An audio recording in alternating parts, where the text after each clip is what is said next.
Hello friend welcome to one liner education. तो बंधुरा आज এই ভিডিওতে খুবই গুরুত্বপূর্ণ একটি টপিক নিয়ে আলোচনা করব।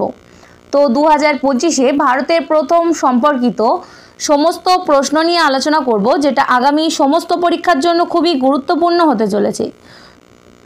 তো খুবই বাছাই করা গুরুত্বপূর্ণ কিছু প্রশ্ন নিয়ে আলোচনা করব, যেটা আগামী সমস্ত পরীক্ষার জন্য খুবই গুরুত্বপূর্ণ হতে চলেছে।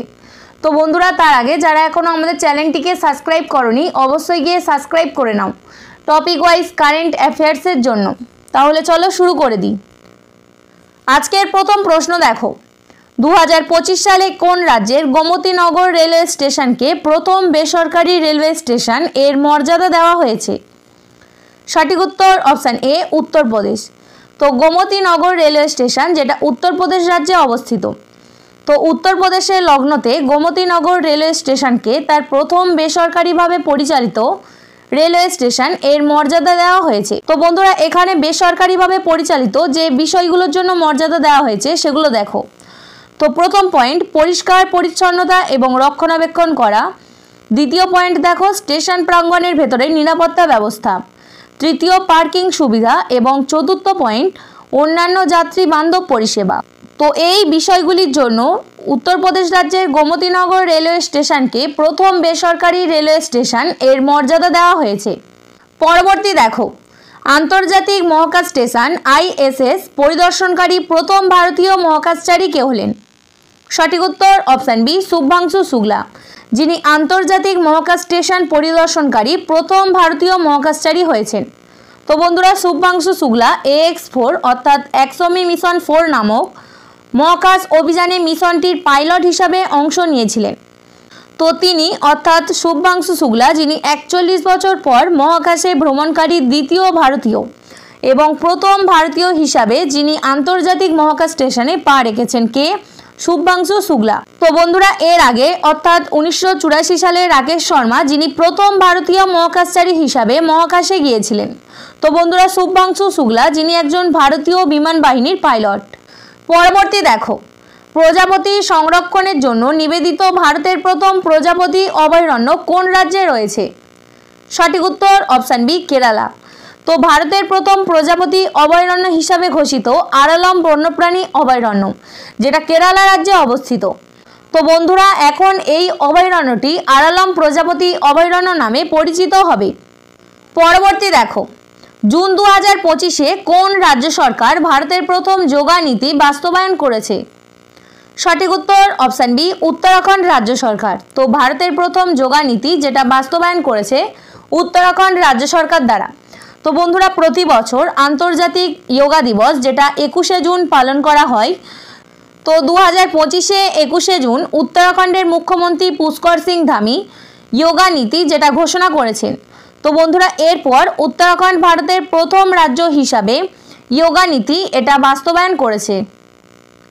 পরবর্তী দেখো, জুলাই 2025-এ কোন ভারতীয় রাজ্য তার প্রথম পারমাণবিক বিদ্যুৎ কেন্দ্র স্থাপন করতে চলেছে? সঠিক উত্তর অপশান ডি বিহার। তো বিহার ভারতের প্রথম পারমাণবিক বিদ্যুৎ কেন্দ্র যেটা স্থাপন করতে চলেছে। তো এর সাথে সাথে দেখে নাও যে ভারতের প্রথম পারমাণবিক বিদ্যুৎ কেন্দ্রটি স্থাপিত হয়েছিল মহারাষ্ট্রের তারাপুরে। তো এটি তারাপুর পারমাণবিক বিদ্যুৎ কেন্দ্র নামে পরিচিত। পরবর্তী প্রশ্ন, ভারতের প্রথম make in India green hydrogen plant কোন রাজ্যে স্থাপন করা হয়েছে? সঠিক উত্তর অপশান সি গুজরাট। তো দীনদয়াল বন্দর কর্তৃপক্ষ অর্থাৎ গুজরাটের কান্ডালায় দেশের প্রথম make in India green hydrogen plant যেটা চালু করা হয়েছে। তো এটা উদ্বোধন করেছেন কেন্দ্রীয় জাহাজ পরিবহন মন্ত্রী সর্বানন্দ সোনোয়াল। পরবর্তী দেখো, 2025 সালে জুনে আন্তর্জাতিক অলিম্পিক কমিটি অর্থাৎ IOC এর প্রথম মহিলা এবং প্রথম আফ্রিকান সভাপতি কে হবেন? সঠিক উত্তর অপশান বি ক্রিস্টি কভেন্ট্রি। তো বন্ধুরা 2025-এ 23শে জুন জিম্বাবুয়ের ক্রিস্টি কভেন্ট্রি আন্তর্জাতিক অলিম্পিক কমিটির প্রথম মহিলা এবং প্রথম আফ্রিকান সভাপতি হিসাবে শপথ গ্রহণ করে ইতিহাস তৈরি করেছেন। তো বন্ধুরা তোমরা যারা এখনও আমাদের চ্যানেলটিকে সাবস্ক্রাইব করনি অবশ্যই গিয়ে সাবস্ক্রাইব করে নাও টপিক ওয়াইজ কারেন্ট অ্যাফেয়ার্সের জন্য। আর যারা এখনও আমাদের টেলিগ্রাম চ্যানেলের সাথে যুক্ত হওনি অবশ্যই গিয়ে যুক্ত হয়ে যাও। টেলিগ্রাম চ্যানেলের লিঙ্ক নিচে ডেসক্রিপশন বক্সে দেওয়া আছে। পরবর্তী দেখো, 2025 সালে মে মাসে মাউন্ট এভারেস্ট আরোহণকারী সিআইএসএফ এর প্রথম মহিলা অফিসার কে হলেন? সঠিক উত্তর অপশন বি, গীতা সামোতা। তো কেন্দ্রীয় শিল্প নিরাপত্তা বাহিনীর অর্থাৎ সিআইএসএফ এর অফিসার হিসেবে প্রথমবার বিশ্বের সর্বোচ্চ পর্বতশৃঙ্গ মাউন্ট এভারেস্টের চূড়ায় পা দিলেন সাব ইন্সপেক্টর গীতা সামোতা। তো বন্ধুরা, এর সাথে সাথে দেখে নাও যে বর্তমানে সিআইএসএফ এর মহাপরিচালক কে রয়েছেন।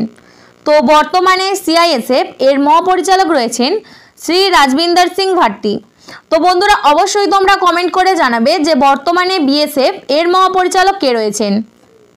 পরবর্তী দেখো, ভারতের প্রথম উলম্ব দ্বিমুখ সৌরবিদ্যুৎ কেন্দ্র কোথায় স্থাপিত হয়েছে? সঠিক উত্তর অপশন সি, দিল্লিতে। তো ভারতের প্রথম উলম্ব দ্বিমুখী সৌরবিদ্যুৎ কেন্দ্রটি যেটা নিউ দিল্লির ওখলা বিহার মেট্রো স্টেশনে স্থাপন করা হয়েছে। পরবর্তী দেখো, নৌবাহিনীর প্রথম মহিলা ফাইটার পাইলট কে হলেন? সঠিক উত্তর অপশন ডি, আস্থা পুনিয়া। তো বন্ধুরা, সাব লেফটেন্যান্ট আস্থা পুনিয়া, যিনি বিশাখাপত্তনমের আইএনএস দেগায় বেসিক হক কনভার্সন কোর্স সম্পন্ন করার পর নৌবাহিনীর প্রথম মহিলা ফাইটার পাইলট হিসাবে যোগদান করেছেন।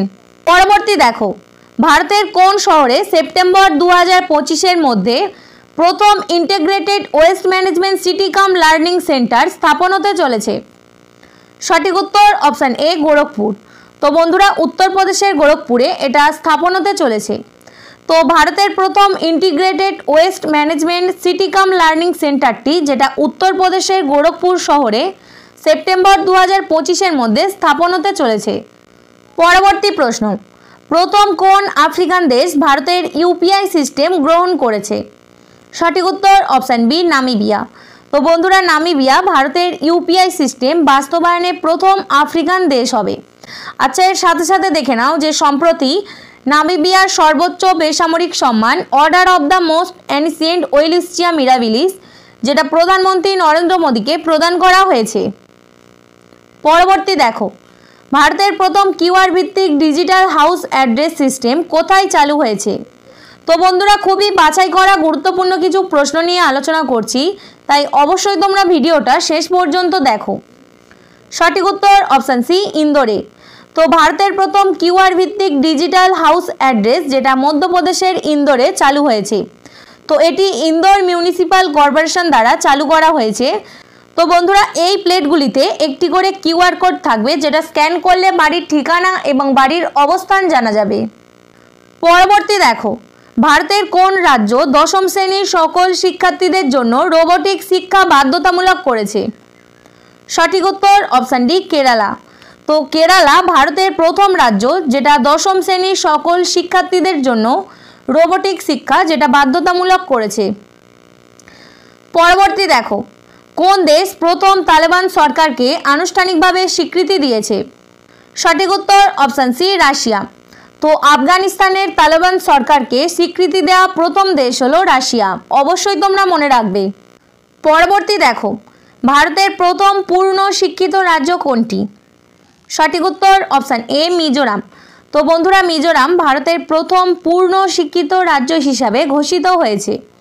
তো মিজোরাম সরকার 98.2% সাক্ষরতার হার অর্জন করে এই স্বীকৃতি লাভ করেছে, যা শিক্ষা মন্ত্রণালয়ের 95% সাক্ষরতার মানদণ্ড যেটা অতিক্রম করেছে। তো ভারতের প্রথম পূর্ণ শিক্ষিত রাজ্য হয়েছে মিজোরাম। এর সাথে সাথে দেখো যে দ্বিতীয় পূর্ণ শিক্ষিত রাজ্য গোয়া এবং তৃতীয় পূর্ণ শিক্ষিত রাজ্য হয়েছে ত্রিপুরা। পরবর্তী দেখো, 2025 সালে জুন মাসে কোন রাজ্য প্রথম সকল নগর নির্বাচনের জন্য মোবাইল ই ভোটিং ব্যবস্থা গ্রহণ করেছে? সঠিক উত্তর অপশান এ, বিহার। তো নগর নির্বাচনের জন্য ই ভোটিং ব্যবস্থা গ্রহণকারী প্রথম রাজ্য হলো বিহার। তো বন্ধুরা, বিহার রাজ্য নির্বাচন কমিশন অ্যান্ড্রয়েড ভিত্তিক মোবাইল ব্যবহার করে একটি ই ভোটিং সিস্টেম চালু করার সিদ্ধান্ত নিয়েছে। তো যাতে ভোটদান প্রক্রিয়ায় এবং বৈপ্লবিক পরিবর্তন গ্রহণকারী বিহারই হবে দেশের প্রথম রাজ্য। পরবর্তী দেখো, 2025 সালে জুন মাসে ভারতের প্রথম সম্পূর্ণ সৌরশক্তি চালিত জেলা কোনটি হয়ে উঠেছে? সঠিক উত্তর অপশান সি, দিউ। তো তো 2025 সালে জুন মাসে দিউ ভারতের প্রথম সম্পূর্ণ সৌরশক্তি চালিত জেলায় পরিণত হয়েছে। তো দিউ একটি ছোট দ্বীপ যা গুজরাটের উপকূলের কাছে অবস্থিত। তো এটি তার সৌরবিদ্যুৎ উৎপাদনের জন্য পরিচিত। পরবর্তী দেখো, সম্প্রতি কোন দেশ বিশ্বের প্রথম 3D প্রিন্টেড ট্রেন স্টেশন যেটা উন্মোচন করেছে? সঠিক উত্তর অপশান এ, জাপান। তো জাপানের হাটসুশিমা রেলওয়ে স্টেশন বিশ্বের প্রথম 3D প্রিন্টেড ট্রেন স্টেশন যেটা উন্মোচন করেছে। পরবর্তী প্রশ্ন, ভারত কোন সালে প্রথমবারের মতো ডিজিটাল প্রযুক্তি ব্যবহার করে জাতিগত গণনা করা হবে? সঠিক উত্তর অপশান বি, 2027 সালে। তো 2027 সালে ভারতে আদমশুমারি অনুষ্ঠিত হওয়ার কথা রয়েছে, তো যেখানে প্রথমবারের মতো ডিজিটাল প্রযুক্তি ব্যবহার করে জাতিগত গণনা করা হবে। পরবর্তী দেখো, 2025 সালে জুনে ভারতের প্রথম বর্জ্য পুনর্ব্যবহারযোগ্য ইকো পার্ক কোথায় প্রতিষ্ঠিত হচ্ছে? সঠিক উত্তর অপশান সি, দিল্লির হোলাম্বি কালানে।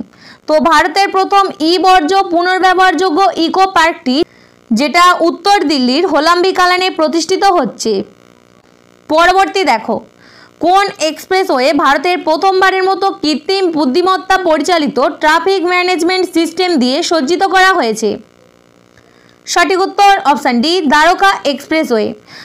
তো বন্ধুরা, দ্বারকা এক্সপ্রেসওয়ে ভারতের প্রথম রাস্তা হয়ে উঠেছে যেখানে কৃত্রিম বুদ্ধিমত্তা চালিত অ্যাডভান্স ট্রাফিক ম্যানেজমেন্ট সিস্টেম ব্যবহার করা হয়েছে। পরবর্তী দেখো, 2025 সালে মে মাসের হিসাব অনুযায়ী ভারতের প্রথম কোন বিধানসভা সম্পূর্ণরূপে সৌরশক্তি দ্বারা চালিত হয়? সঠিক উত্তর অপশান সি, দিল্লি বিধানসভা। তো বন্ধুরা, 2025-এ 12ই মে দিল্লি বিধানসভা চত্বরে 500 কিলোওয়াট সৌরবিদ্যুৎ কেন্দ্রের ভিত্তিপ্রস্তর স্থাপন করা হয়। তো দিল্লির বিধানসভা ভারতের প্রথম বিধানসভা যা সম্পূর্ণরূপে সৌরশক্তি দ্বারা চালিত হবে। পরবর্তী দেখো, 2025 সালে মে মাসে কোন শহর ভারতের প্রথম ভিক্ষুকমুক্ত শহর হয়ে ওঠে? সঠিক উত্তর অপশান বি, ইন্দোর। তো মধ্যপ্রদেশের ইন্দোর 2025-এ মে মাসে ভারতের প্রথম ভিক্ষুকমুক্ত শহর হিসাবে ঘোষিত হয়। পরবর্তী দেখো, কোন রাজ্য ভারতের প্রথম কৃত্রিম বুদ্ধিমত্তা এআই বিশ্ববিদ্যালয় প্রতিষ্ঠা করতে চলেছে?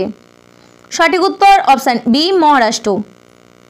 তো মহারাষ্ট্রে ভারতের প্রথম কৃত্রিম বুদ্ধিমত্তা বিশ্ববিদ্যালয় প্রতিষ্ঠার প্রস্তুতি করছে। তো বন্ধুরা, যারা আমাদের ভিডিওটা শেষ পর্যন্ত দেখলে তাদের জন্য একটা প্রশ্ন রাখা হয়েছে। তো দেশের প্রথম সাদা বাঘ প্রজনন কেন্দ্র কোথায় প্রতিষ্ঠিত হয়েছে? তো অবশ্যই তোমরা এটা কমেন্ট করে জানাবে। তো বন্ধুরা, এই ছিল আজকের আমাদের বাছাই করা গুরুত্বপূর্ণ কিছু প্রশ্ন। যদি ভালো লাগে অবশ্যই লাইক করো। ধন্যবাদ।